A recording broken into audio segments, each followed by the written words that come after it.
happens. We had a few technical difficulties, including coffee. We didn't have coffee in time. Can't be here without coffee, right? So we were already late, and then we had no coffee.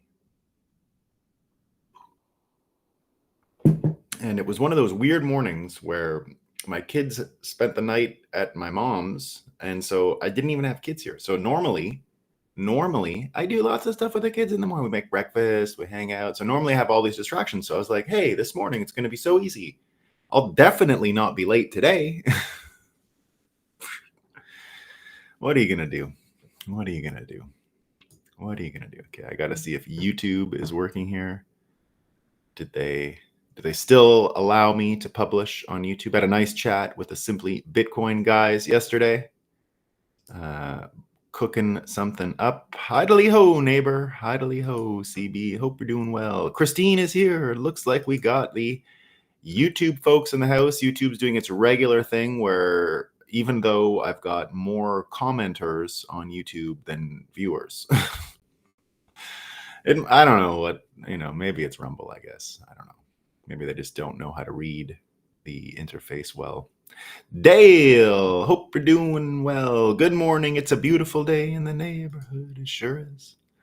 David, good morning, all. Good morning. Lance is here on Rumble. Thank you for the comment, Lance. But I can see Rumble's working. What I see are total viewers, then the Rumble icon, and I see how many YouTube icon. I see how many X is there because I'm broadcasting on X, but I don't get the viewers to come through. It's whatever. Sounds like an X problem, not necessarily a Rumble problem. YouTube, on the other hand, I doubt. Hey, yo. Muslim Bitcoiner says Iverson. I don't know where we're getting Iverson from. Kim Iverson, maybe? Kim Iverson. Good morning, Bitcoin Breakup crew, and Nolan especially, too. Thanks, Veterans Cannabis. You don't have to give me an especial good morning.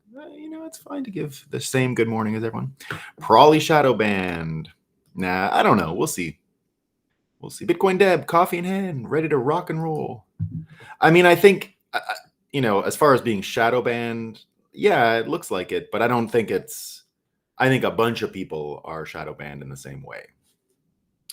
Good morning. FYI, Rumble keeps erasing my likes for this podcast. Again, I would say that's a Rumble software issue. Rumble has gotten a lot better, right? The tech has gotten a lot better in Rumble, but there's still some sketchy stuff. As someone who's been using Rumble pretty consistently for a few years now, I love this new studio. I love that it's free, but the little things on Rumble were always a problem. The stream key stuff from before, it was always a little harder to broadcast on Rumble. Now, by harder, I mean like touch 2 or 3 more buttons. But whenever you add extra steps, when you do these things every morning, it actually just increases the surface area of where things can go wrong. And Rumble added like 4 areas in my regular routine. Because if you don't get it all in the right order, that's how you end up, 9 minutes late.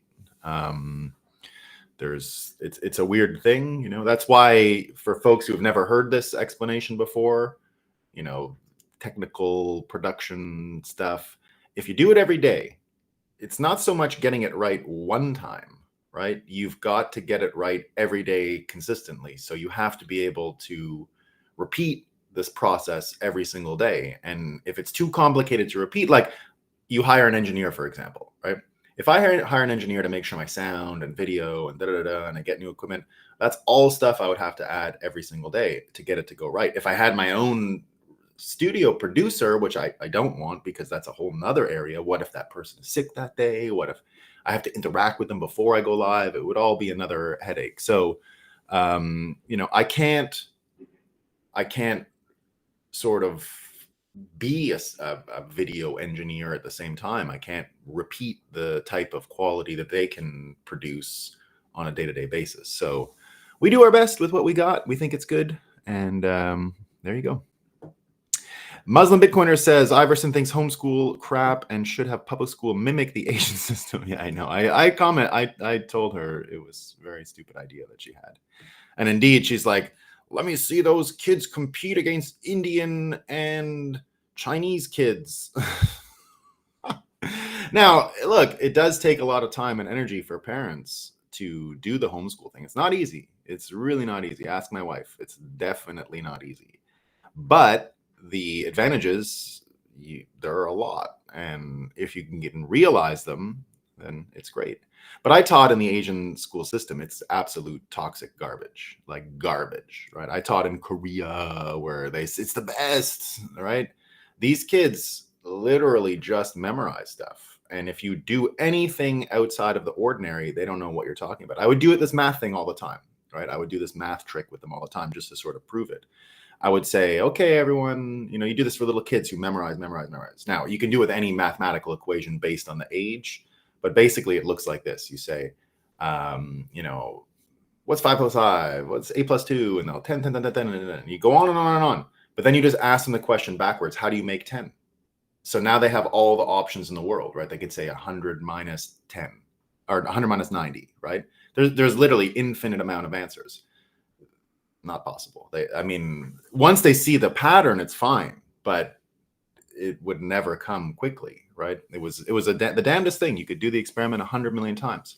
Now you take any kid from Korea who had an education here in America where things are a little looser, right? It's not really that crazy.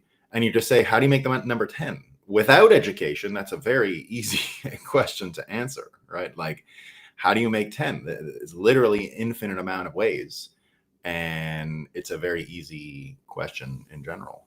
So there you go. Weirdly, that would work. Someone told me that when I was teaching there, and I didn't believe them. And so I replicated the experiment in my classroom with various age groups, and it was the same thing every time. And I made sure that I was not dealing with a language barrier. Their English is quite good in Korea. They're really good at English. It's another one of those things that they can memorize, but also more importantly, and it's sort of tied into what we're talking about today, actually.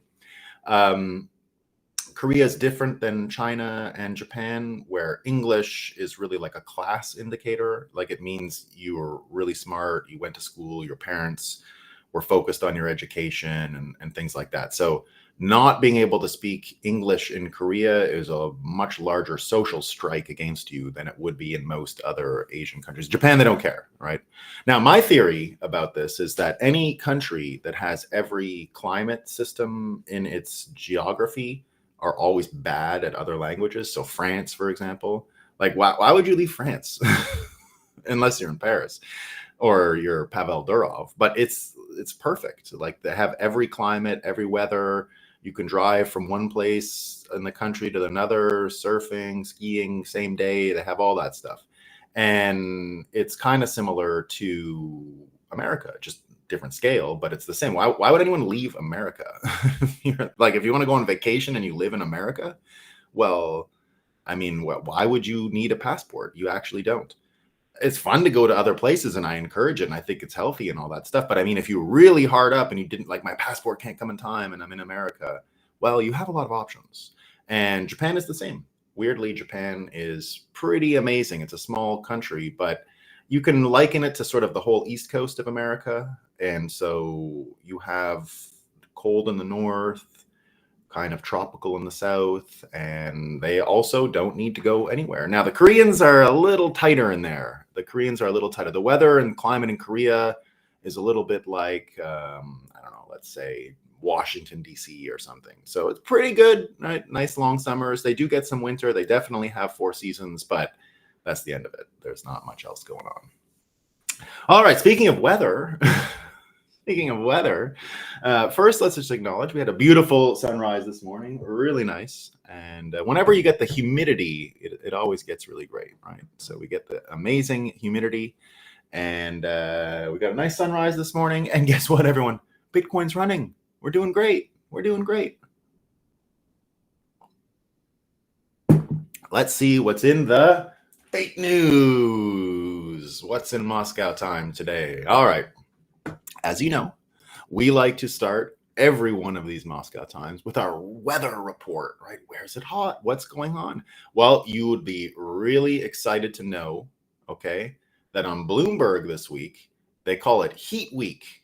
Okay, it's Heat Week. It's part of a whole theme they got this week, everyone. It's Heat Week. They planned it. They had an editorial meeting, I bet. I'm just imagining what it was like inside the Bloomberg newsroom. Okay, everyone, it's the end of summer. We're going to write a whole series of articles in the last week of summer.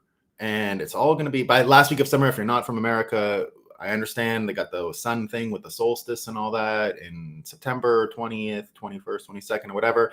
But in America, we end summer on Labor Day weekend. So everyone goes back to school next week. The colleges all start next week. So, we're very trained in America. This is the last week of summer, and then Labor Day happens and then it's over. So Bloomberg out there with Heat Week, right? So our first headline of the day is pretty great, okay? They call it the era of runaway heat records is here. Extreme heat, the danger, silent killer, calls to name, right? So now we know that climate change is delivering spiking temperatures that break more records. Now scientists are anticipating bigger jumps. It's going to be hotter next year, guys. It's going to be hotter, okay? It's going to be hotter. Can you believe it? It's going to be hotter. Now, where else is it hot? We can see here that a blistering late summer heat wave is moving east across the Midwest and toward the mid-Atlantic and southeast that could set scores of records through Thursday. Extreme heat week is here. We got more extreme heat. We got Bloomberg Green here from the heat week as well. Chicago and the Midwest will swelter. It's going to be blistering as we see sweltering under the warmest days of summer as forecasters warn to limit your outdoor activities. Don't go outside. You're going to burn. You're going to burn. Where else is it hot? It's hot in southwestern China. This is also part of Heat Week. Temperatures are over 40 degrees Celsius in China. That's like 100 degrees. 100 degrees in southwestern China. That's like southwestern. Southwestern. Geez, that's near Vietnam and Nepal and all these other places and Thailand. I can't believe it's hot in Thailand in the summer. What is happening here? What is happening? Where else is it hot? We're not done. It's hot in Australia, but it's winter there. It's the back half of winter in Australia, but blistering heat there too. It's blistering. Okay, that's more typical of summer, has overtaken parts of the country. So we got blistering trouble in Australia. Blistering. Okay, so it's hot in Australia. We know it's hot in China, right? We know it's hot in the Midwest. We know it's hot everywhere in the world. And what's going on, though, in Europe?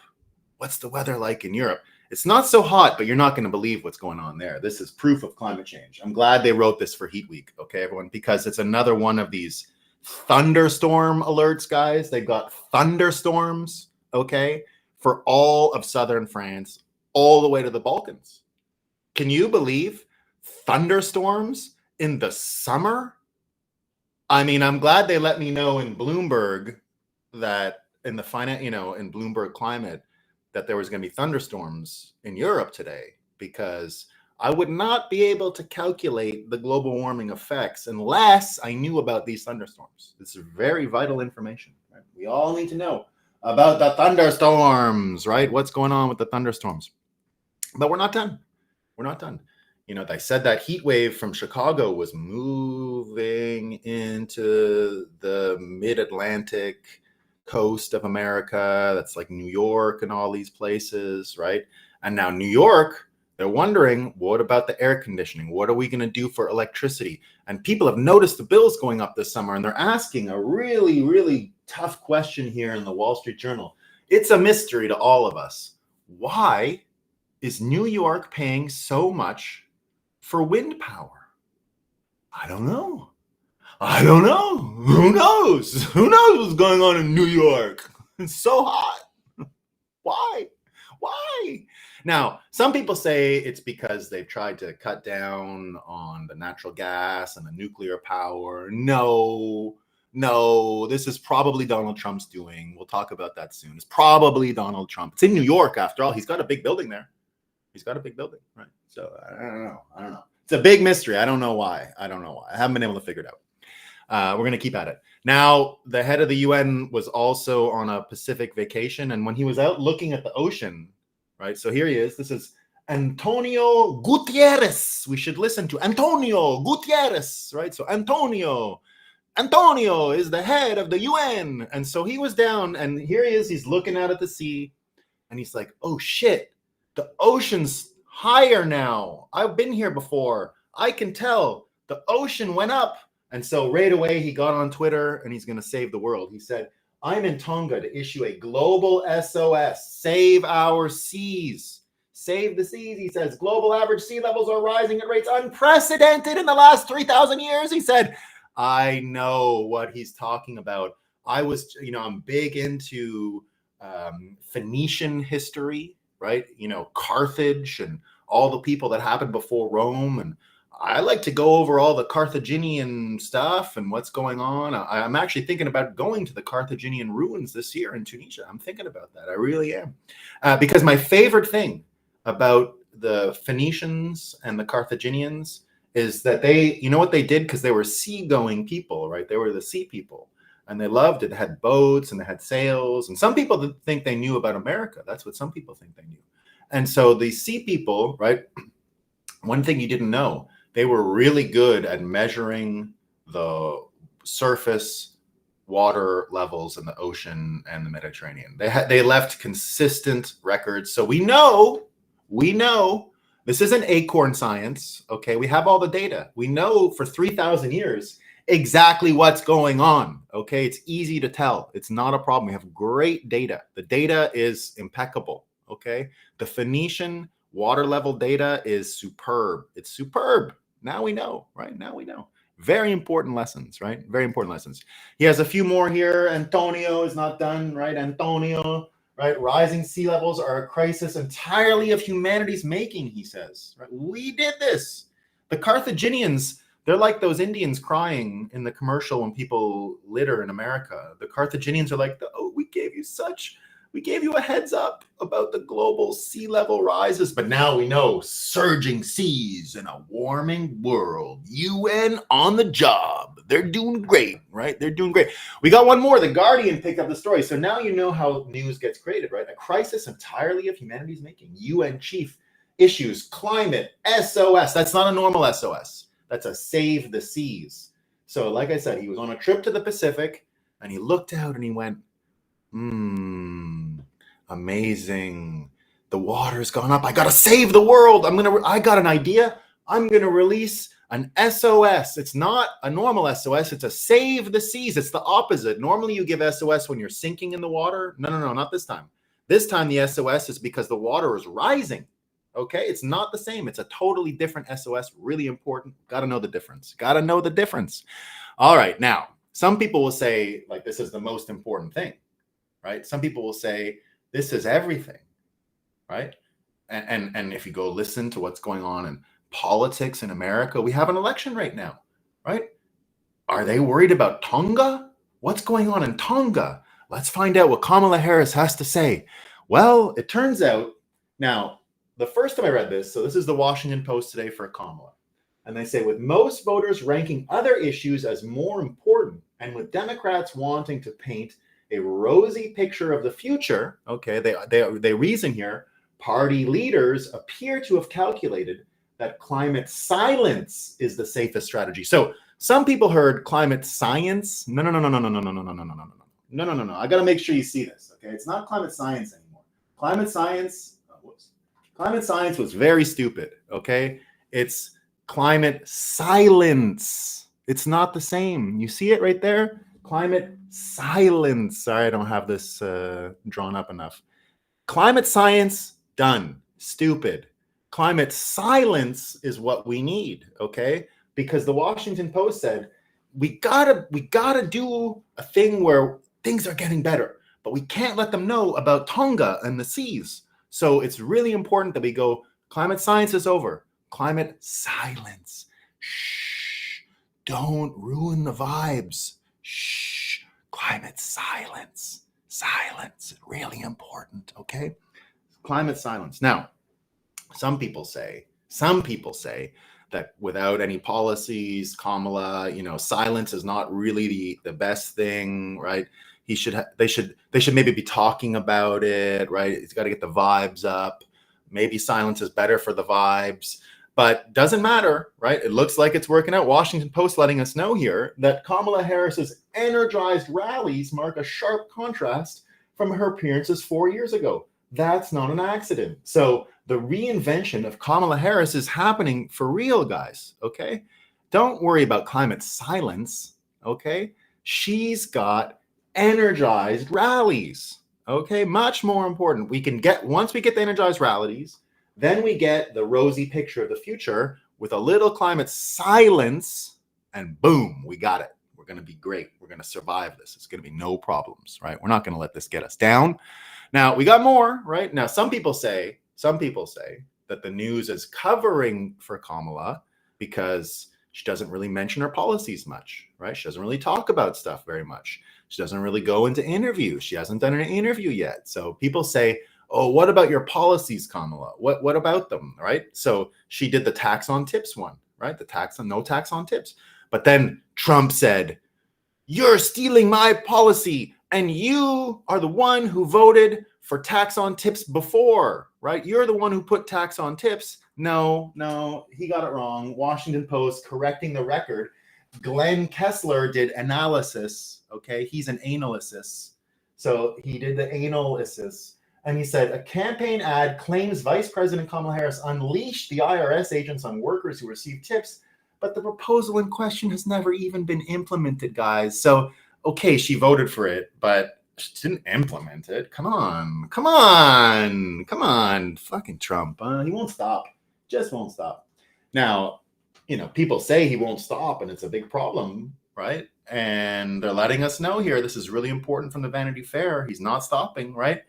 American journalism, beware, okay? A second Trump term could pose very real risks. The former director of the Committee to Protect Journalists lays out the grave threats that American news outlets might confront and offers proactive safeguards, right? So the next headline is not part of Moscow Time, but I just love it. It goes really well with this Vanity Fair headline. If Trump was going to do all the bad things they say he will do, he would already done it. People forget, I think, that he was president before, right? This one's good. If Kamala was going to do all the good things she says she will do, she would be doing them now. Vanity Fair doesn't care. Come on. This is also good, right? Trump was in Arlington, Texas yesterday because he was a former vice president and no one showed up for the anniversary of all the soldiers dying in Afghanistan during the withdrawal 3 years ago. And they're wondering here, how the hell was Trump allowed to use Arlington National Cemetery as a campaign prop? How the hell could he do that? What a jerk. Gosh darn it. What a jerk, right? Can't believe it. We got more on him though, right? It's not just that he's a jerk. I think The Atlantic is about to answer why. Like, how did he get to use this campaign prop? And he had Tulsi Gabbard there too. Tulsi was there, right? So now we know. The Atlantic let us know there was actually conservatives who sold their soul for Trump.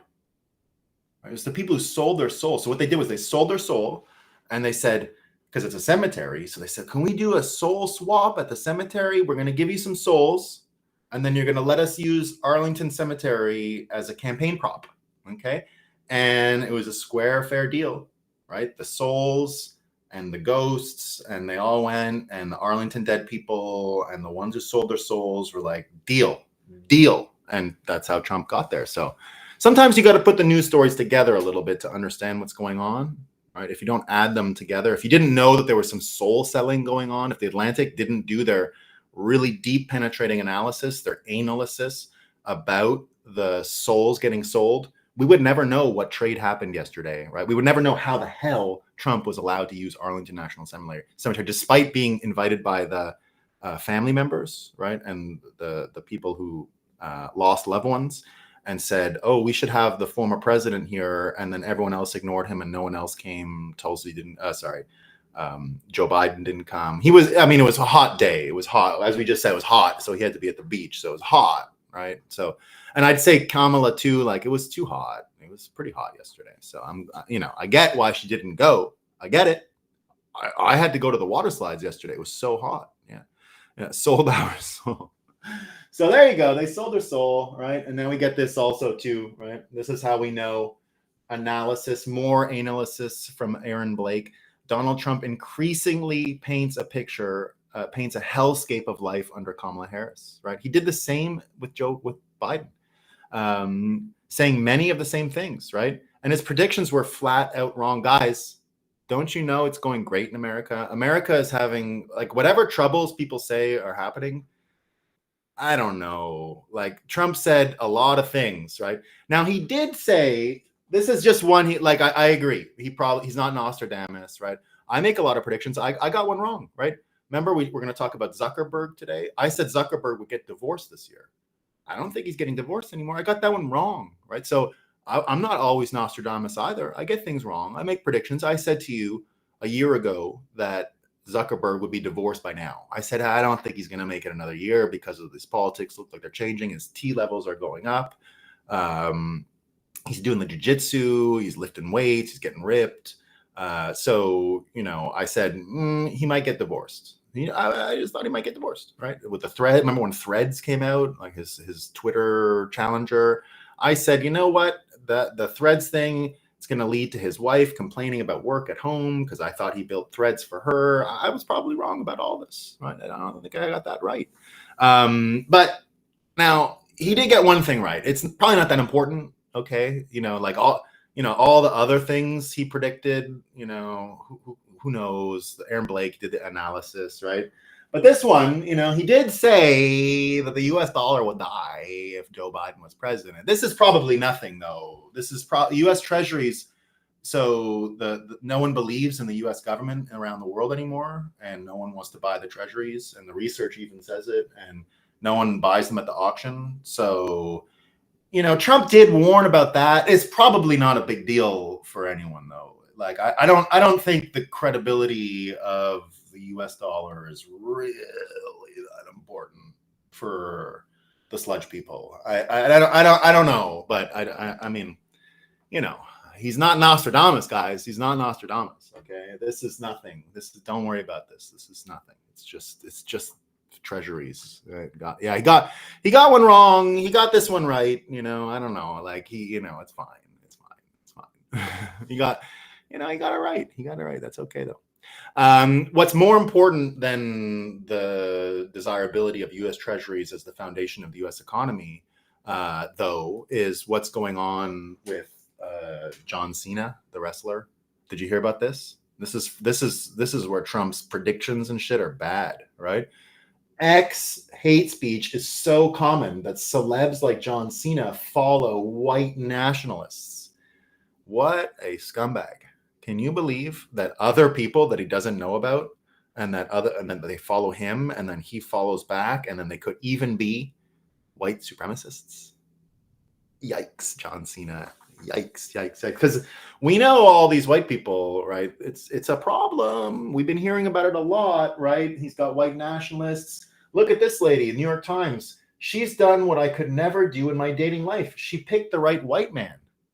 I mean, it's not all lost, right? So she found an actual white person that was worthy of her, that was good enough for her, and just good in general.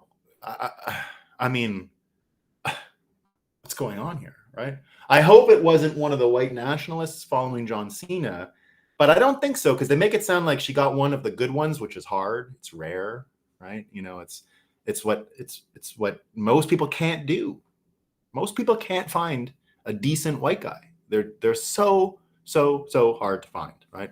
So I'm really happy that she did it. Now, sometimes people say, well, it's not just white guys, there's other guys out there, right? Guys in general, right? Well, it's true.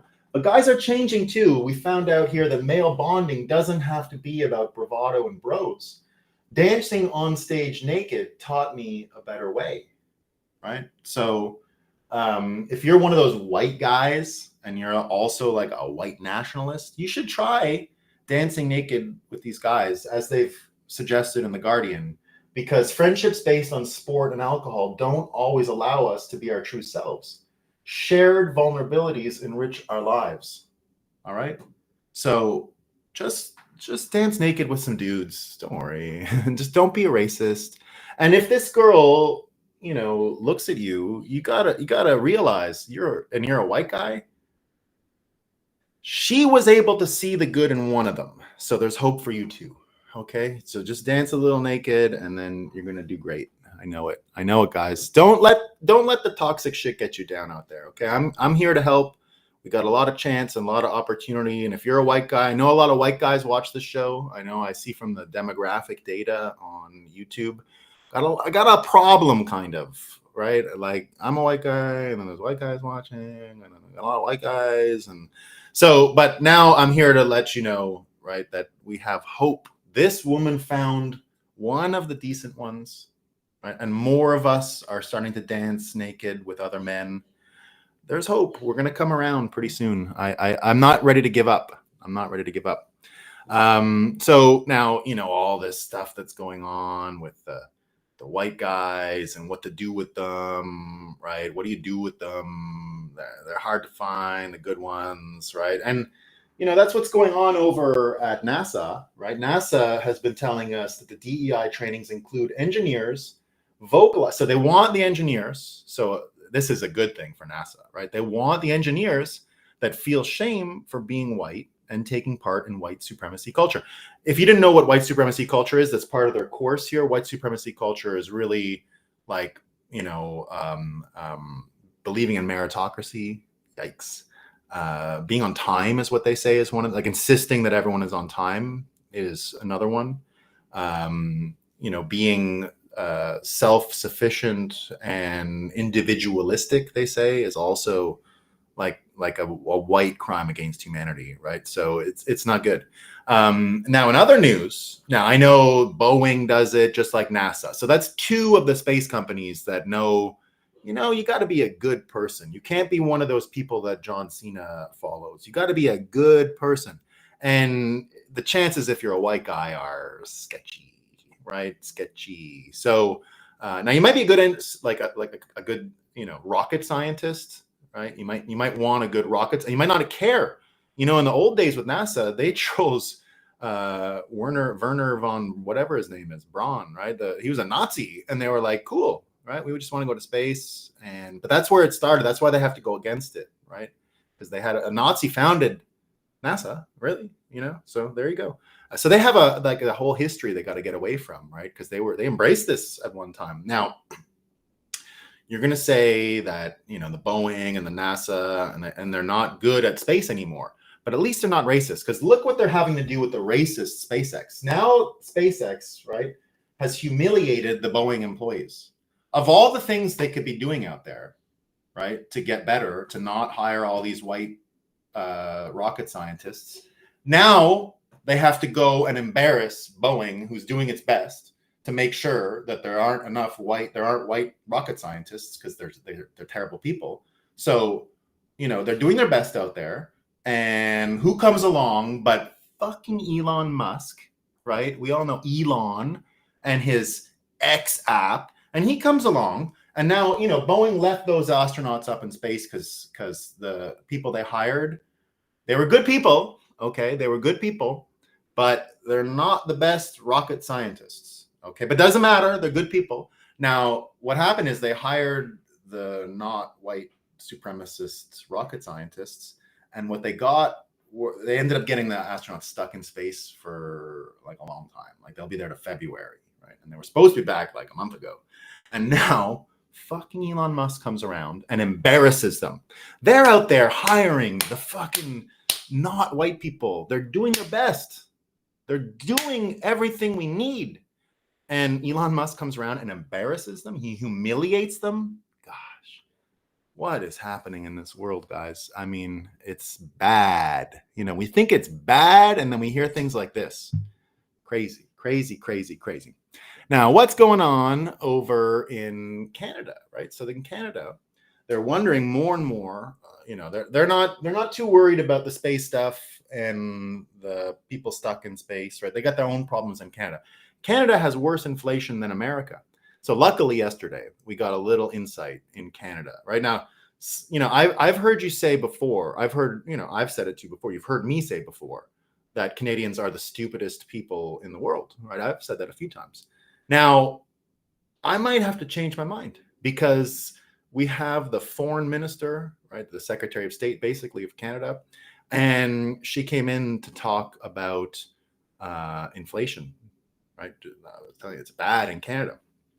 She figured it out, guys. She figured it out. Here's what it is. Everything in Canada is expensive because there's anxiety caused by Hezbollah's attacks on Israel and Russia's on Kiev, says Canadian Minister of Foreign Affairs Melanie Joly. I can't believe so. Putin, okay, like I was just at the grocery store and things were expensive in Canada, and I was like, "Fucking Putin again, right?" Jeez. And so she had it, but then she went on. She went on. She had more to say about all this, and she said, so she has an answer to it. She knows what the solution to the inflation is in Canada. She came up with it, right? It's great. So it's trust. It's trust us. Politics are about trust, right? And the proof is in the pudding, she says.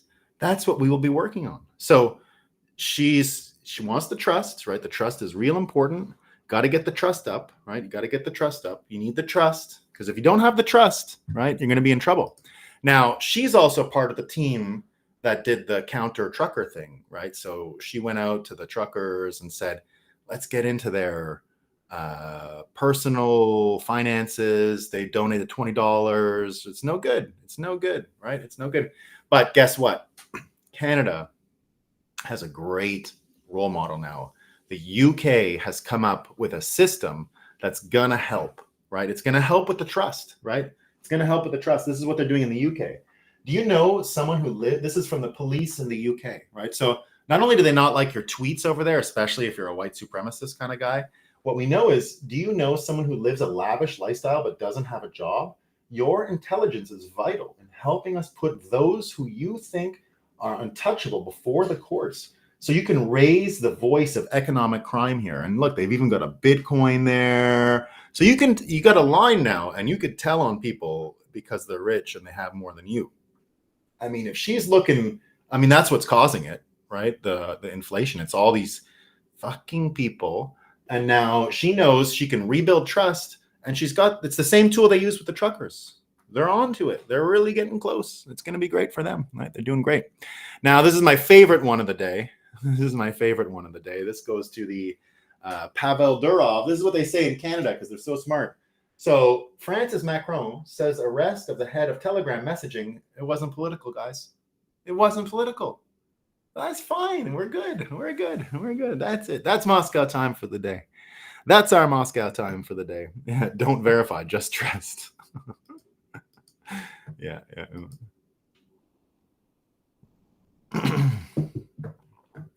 Muslim Bitcoiner, black worker always shows up on time. Yeah, you should. I mean, he's been duped. You got to tell him he's got to do better. He can't act white like that. That's gross. Who would want to act like a white person? You know, if blackface wasn't so insulting, I mean, at least I wouldn't be white. All right, what's better? I don't know. It's so bad being white that I might have to do some non-ironic blackface just to hide. Who knows? All right. So yeah, Moscow time is going long these days, isn't it? We're in the golden age of Moscow time. I don't know what to tell you guys. There's too much fake news out there. Just too much. All right. So let's go to the Durov story, right? So here's something crazy going on. Whoops. 1 second.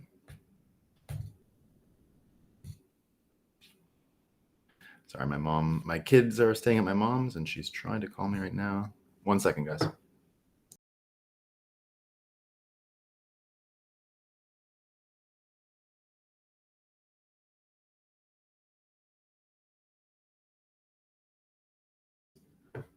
There you go. My children were just calling, so I had to do that.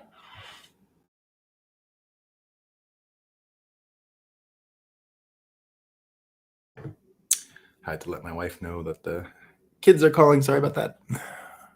They're away at grandma's. All right, so a few things going on. Let me flip this one to the next. So Arnaud Bertrand came up with a pretty interesting thread, quite an incredible move in French politics today that might reveal that we're in fact witnessing nothing less than a coup by Macron. He says, let me explain. So he goes through a bunch of details here. In case you weren't aware, there was an election this summer just before the Olympics. It was sprung on the system and blah, blah, blah. Here's what we know. And this was a breakdown of everything by track. So this Arnaud Bertrand does a big long thread. I recommend it. A lot of interesting details, but it's a lot of ins and outs. It's hard to follow. So I think I understand it, but Trash Discourse in the thread comes up with a really good summary. He says, let me get this straight. Correct me if I'm wrong, because I'm an American and I have a lot of stuff going on. Marine Le Pen wins in Brussels at the EU. This puts Macron into overdrive to hold snap elections in France before the Le Pen coalition can mobilize. Then these two groups join forces to defeat Le Pen and Macron. And now one of the groups who mobilized to win is being snuffed out. And they still won't seat a new PM, no matter if I like it or not. Is that correct? So basically what happened is two parties, like the Socialists, someone else, joined up. And they both were able to get Macron and Le Pen out. But now the way they separate the legislature and the executive branch is such that the executive branch still has to somewhat get involved with the prime minister who sits in the legislative branch. So it's a very complicated system in France. Lots of weird things. But the upshot of it is nothing is even being, it's the same as the Kamala Harris thing. It's not even, they don't have to explain it. People just let them do it, right? None of this stuff should make sense. None of this stuff is constitutional. None of this stuff is legal. But like America, they're just doing it anyway. They're just going ahead and doing it. So it would be the same with the Pavel Durov case and why they arrested him. And they come out and say it's not political. They'll never get fact checked, right? That's not gonna, it's the same lack of fact check that Kamala Harris lives with. Now, at the same time, you got Durov and everything going on in the UK, but it actually mirrored something that happened yesterday in America, which is, Durov's in jail, but Zuckerberg yesterday, we're going to talk about Zuckerberg, came out and wrote a very bad letter for the sludge people. And so Zuckerberg comes out and he says, Mark Zuckerberg just admitted to working with Biden-Harris admin to censor Americans. He either admitted to this because he's being honorable, he's done with the Dem Party, he's getting ahead of a whistleblower. Either way, this is a very hard letter to write. And we see a lot of people commenting on it. Nick Carter had a really great comment saying, I'm having a hard time processing the massive pivot Zuck has undertaken in the last 4 years. It's like he had leftist yerk slugs in his brain and was miraculously freed of them. Total 180. So indeed, what we see from Zuckerberg looks like just the effects of high tea. It just looks like the effects of doing some jujitsu, hanging out with bros and going that way. And my new prediction is that where last year I said divorce, I think what might have happened this year is his wife actually started changing her mind. I think she's mimicking what we see from Nicole Shanahan, for example. And so, again, the most deadly thing that can happen now to the Democrats, because things have gone into boys versus girls, what I see in the Democrat Party is mentally ill women and the weak men who support them. That's all I see. I've seen that for a few years now. All I've seen since 2020 was the weak males who can't really compete against the higher testosterone males that are all gathering around the Republican Party. They're the ones that can't sort of tell their wives you're wrong or I disagree with you or any of those things. And so you're getting a real split between gender and I would say mental health. And when you start seeing the healthier people model what's going on, like Nicole Shanahan, like one of the things we know about Nicole Shanahan and RFK is they look pretty mentally healthy, right? They don't look like they're lashing out. Like when I saw RFK's sister yesterday, right? RFK's sister, we disown them. She looked like a mentally ill person, not like it was an opinion. It didn't look like an opinion. It looked like someone who was abandoning their family because they were being brainwashed. It looked like a cult member. It looked exactly like a cult member talking about someone leaving a cult. And so she had the crazy eyes. She looks like a typical female in a lot of this propaganda around, and that's what she came up with. So when you see what's going on with Zuckerberg, you've got to imagine something else is happening inside his house, inside his family unit. And I would say his own leadership within the family is probably increasing.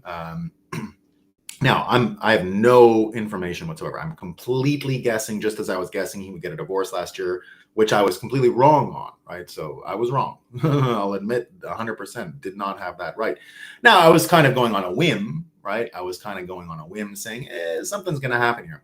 Something that did happen, I think, is the wife changed. And if that continues, if that trend continues, if the vibe of wives and women starting to seek mental health and not going towards propaganda and the toxic levels that come from mainstream media, you're going to see an actual complete collapse of the Democrat Party. They won't exist. They can't survive this. They cannot survive the best females leaving.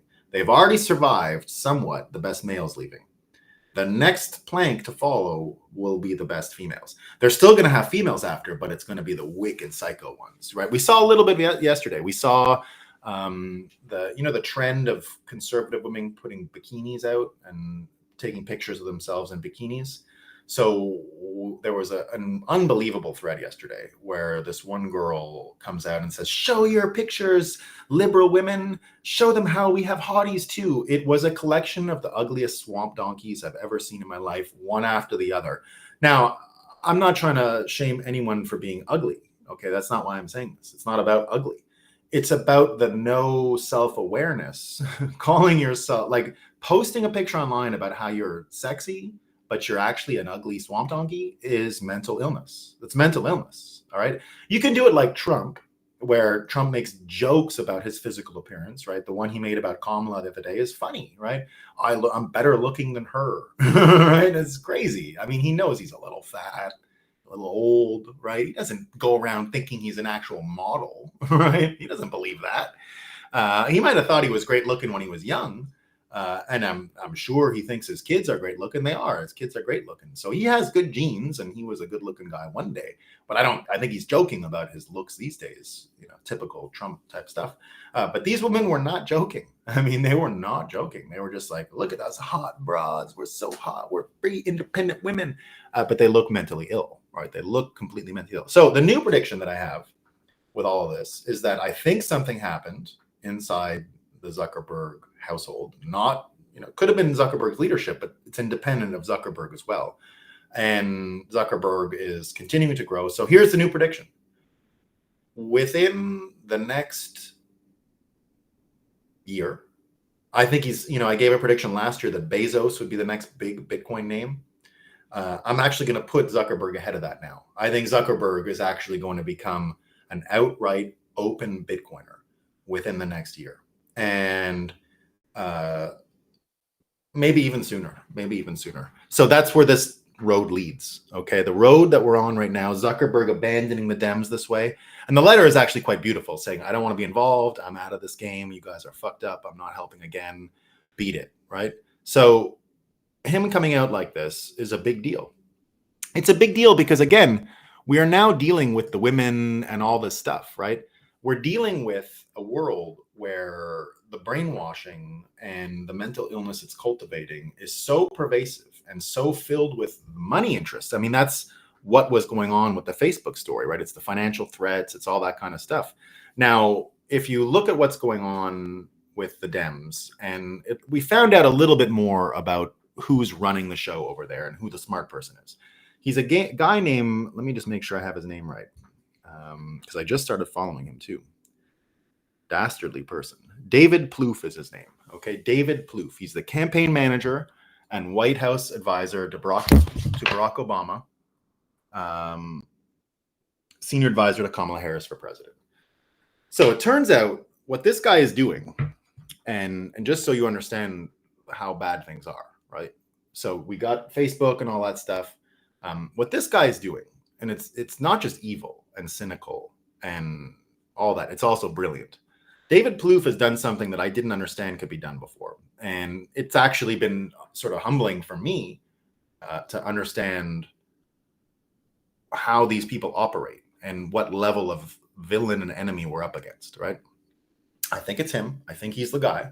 And this is what he's doing. And this is what I didn't understand before, right? So I come around and we talk about hoaxes all the time and hoax this and that's a hoax, right? We saw the DNC here, Drew Holden. I was struck by the number of dubious statements and flat out lies at the DNC. It appears the mainstream media isn't much interested in them. I mean, they're jubilant, joyful coverage. So I decided to do some fact checking focused on Biden's speech. There's a lot. So they go through all the fact checking, right? Fine people hoax, Charlottesville, drinking bleach, suckers and losers, January 6th, blah, blah, blah, blah, goes on and on and on and on, right? So completely on and on and on like this. And what I've come to understand from Scott Adams and others is that the point is they know they're going to get air coverage. David Plouffe knows that the fake news is going to just let him tell lies and lies and lies. The point is to get a bunch of Republicans and a bunch of people to fact check nonstop. He didn't say that. He didn't say that. No. And so you're spending all your time and energy trying to fact check Democrats while they're just running vibes, right? They're just running the vibes. And you're just sitting there going, you fuckers. Now that I understand what he's up to, you can see how brilliant it is, right? This guy is just smirking and is like, I'm going to get these fucking people to fight. It's actually brilliant. You got to admit, right? It's a very powerful thing. But here's what's going on besides that. The hoaxes have a limit and vibes are a part of it, right? The vibes are a part of it. The hoaxes have a limit and there's only so much they can do, right? We're starting to understand that the failure of corporate media is an unmitigated success, right? It's not a failure of corporate media. They're showing what they can do. They're showing their power, right? Imagine, not only did they conjure Hitler, right? Not only did they conjure Hitler with Trump, they've disappeared him in the past few weeks. It's not so much conjuring that's hard. To disappear Hitler is also hard, much harder, right? They did that. They were able to do that. Outside the USSR and perhaps North Korea, this level of propaganda is unprecedented. The brainwashing operation is the coordination between government intel, NGOs, universities, corporate media, social media, and the search engines.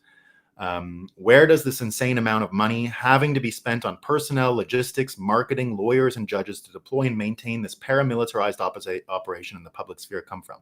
That is who needs to be exposed.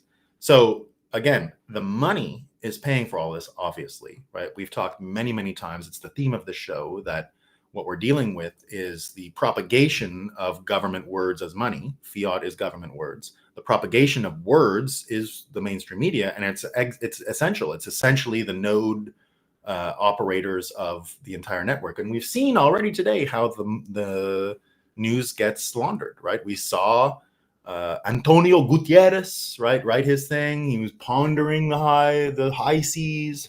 And then suddenly there's a bunch of articles, and now we're in an existential crisis against the fucking oceans going up, right? But it's all fake. And it's all fake because of the way this thing operates and perpetuates together. But the good news for us is that because things have been so flooded, right? And that's what David Plouffe is really basically doing. He's flooding the zone with fake info. And so any amount of real info is just sidelined in the same way. You can't see past it, right? It's just mixed up in all the fake news. But the good news is things are definitely turning to vibes, right? Well, here's what we know from, just to show you the power, right? Think about the top defenses of Kamala's policies here. This is what Vivek says. And again, look at the power of the media. Look at the power of the brainwashing. Imagine price controls. It'll never pass and she wasn't serious. Tax and unrealized cap gains. It's not going to happen. Ban on fracking. She doesn't support that anymore. No one is actually willing to defend her policies or on the merits. We see here, if you'd like to understand the power of media, realize that pretty recently Trump was loved by daytime TV watchers of Ellen and Oprah, a demographic that has now been convinced he's Hitler. Media propaganda is powerful. People need to understand that so they can learn to see it happening to them, right? Now we know that. We've been checking that out for a long time. So that's what is going on with that. But here's the thing about the vibe part, right? So you can see people here, Jason, saying, well, all they can talk about Kalkanis, right, is that he's into kids in a creepy way, he made too many trips to China, and she's an alcoholic. There is zero evidence of these three. But again, we're not in a evidence world. We're in literally a vibes world, right? We're in a world of energy and trajections of energy and what direction things are headed. It's all momentum and things like that. It's like a sports game. It has nothing to do with the facts, right? It's a vibe campaign, all fair game. I don't think there's evidence Trump is going to steal democracy and take away bodily autonomy, but people feel they are getting that vibe. So it is fair game. Trump needs to do better addressing both. Someone in the comments will show you that the compilation of clips of Harris appearing to be inebriated. I'm open to an argument they are fakes, but if not, right, you're allowed to talk about it. But more importantly, going back to the vibe piece and seeing what's up and seeing where this is headed, that's why yesterday with Tulsi Gabbard and RFK a few days ago and all of these people coming towards Trump now changes that, because it's a vibe. When you start seeing, right, as RFK said here, Wonder Woman has just joined the Justice League. You're seeing all these compilations now of the sort of pirate ship that Trump is putting together, right? You've got RFK and Elon and Vivek and all these people, and now Tulsi. Tulsi is going to be another one of these deadly female surrogates, right? Trump really needs these strong women to come out and support him, and having her around this time is going to, again, change the calculus, because it's a big vibe, and this is a vibe election, and it's the most important thing. You had Trump yesterday with all the people who escaped communism and the Vietnamese, right? The amount of people yesterday saying we hate communism, no price controls, no Kamala, no this. It's a vibe, right? So these are all people that are really going to be able to help Trump more than we even realize. And finally, and this is the best vibe of all, remember, this is an energy election. And I mean energy in the metaphysical sense, but also literal energy, like who's making energy, right? And Trump yesterday was on that, what's his name again? He was on a podcast. It's a great podcast. He's like a Navy SEAL guy. I can't remember his name right now. And he goes there and he announces that his upcoming administration will build new nuclear power plants to supply cheaper electricity for the next generation of American innovation. We have to produce massive electricity. He's the only one that can sell massive electricity. He's the only one that can sell. Kamala is not going to be able to handle it mentally. She's not smart enough and all that stuff. So here we go, guys. This is an energy election. Bitcoin is at the heart of energy. It's also the energy and the vibes around election integrity. So we're actually sitting in the pole position in what I think are going to be the two main campaign issues as we get towards, because it's a vibe election. And when it comes to vibes and it comes to easy ways of explaining things, the energy, we need more energy, right? That's the only way to solve inflation. Much easier argument than Kamala trying to do, right? It was the fucking Putin, right? It's not going to work. So it's energy, it's election integrity, right? So both of those things are going to be where Bitcoiners can play a decisive and vital role in helping Americans pick the right lane and the right vibe. And I think they're going to, right? I think we're going to catch them. So it's going to be fun. All right, team. Let's see what people are saying. My electricidad, dad. There was a good one. You know, in French, we have gendered language, right? So male and female. This is one for all you Quebecois on the feed. So when you had Duplessis as the Premier Ministre du Québec, the Prime Minister of Quebec in the 1930s, 40s, and 50s, he was electrifying Quebec. And he would give a really great stump speech. He'd go in front of all these Quebecers and all the small towns barnstorming around. He goes, "Électeurs, électrices, électricité," and everyone would go, "Ah, we're gonna get electricity." So it just voters, électeurs, électrices. So you have to say male and female voters, right? Male and female voters, and it just so happens that it basically rhymes or is the same word as electricity. So électeurs, électrices, électricité, and it's hilarious, right? If Quebecers had the time to respect this old fella, it would have been a great thing for Quebec. They forgot him, unfortunately. He's only remembered by the English people, weirdly. One of the most consequential leaders in the history of Quebec. His reputation was kind of buried by a lot of the sovereignists, unfortunately and mistakenly. But weirdly, he had a strong connection to the Anglophones of Quebec. And And so we're the only ones that preserve the good side of his memory. He's completely hated by most of the French Canadians. Now, I've been able to turn a lot of French Canadians into loving him because they didn't know, they only heard the propaganda. They actually call his reign the Great Darkness. Imagine the guy who gave them electricity, the flag. Most of the things that they think of themselves now as a nation came from him. He was actually a really neat guy. But that's what happened, right?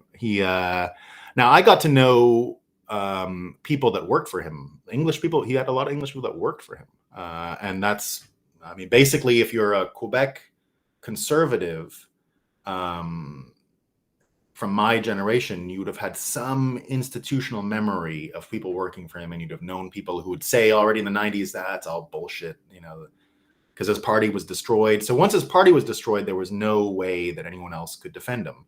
And there was no one left around to defend him. And it just stayed in the minds of a few Anglophones. But there you go. Where do I sats confirming my Quebec stuff on Maurice Duplessis. Électeur, électrice, électricité. There you go. Yeah, Daniel doing... that was I'm glad Trump did that at the show, because that was a joke inside of CoinDesk for a long time that I used to say, no, stop, Mr. You're going to say too much winning. No, more. You're going to say, no, Mr. President, no. It was his 2016 stump speech, right? Too much winning. The whole 2017 Bitcoin market, that's all we said in our little gang was too much winning. You're going to be sick of winning. I'm going to say no. There you go. There you go. I like the Justice League meme, Daniel says. Indeed. CB says, I just got to swamp donkeys. We love the swamp donkeys. I bet Zuck been getting a lot more. I won't repeat it because it's, maybe it rhymes. I bet Zuck been getting a lot more of that. And that's why he's getting the high tea, apparently. Could be. Could be. I hope so for him. That'd be great. Will we see Zuckerberg on NPub? No, I don't think so, Dale. Plouffe is a very strong persuader. Yeah, he's a very dangerous person. Very dangerous.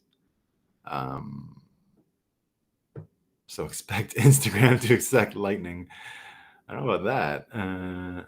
Veterans, through the breakup, Moscow Times, discovering that good humor is the best way to begin my day. Great. I love that.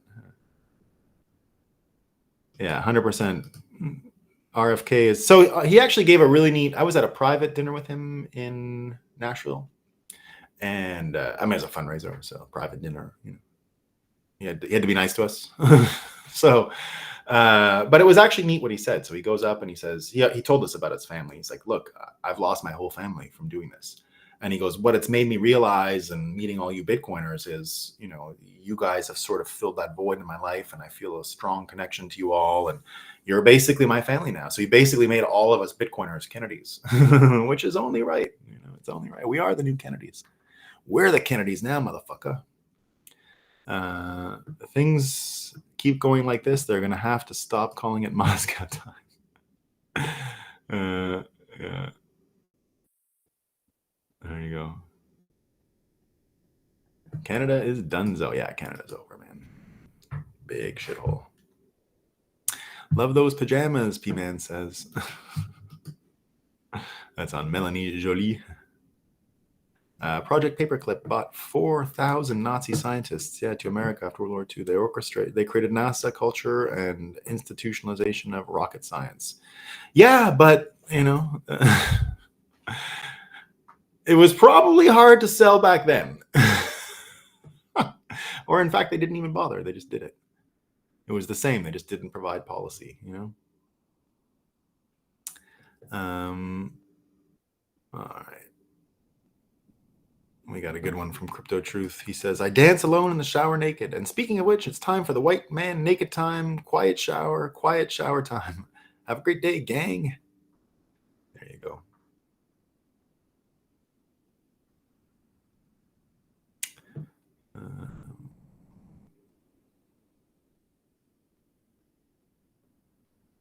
All right, there we go. It's so hot in Nashville. I'm going to vote for Kamala, Tommy says. It's your only hope, Tommy. What are you going to do? There's no end to the heat. I don't even think it's going to end in the autumn. All right, team. Peace. Have a great day. I shall see y'all tomorrow.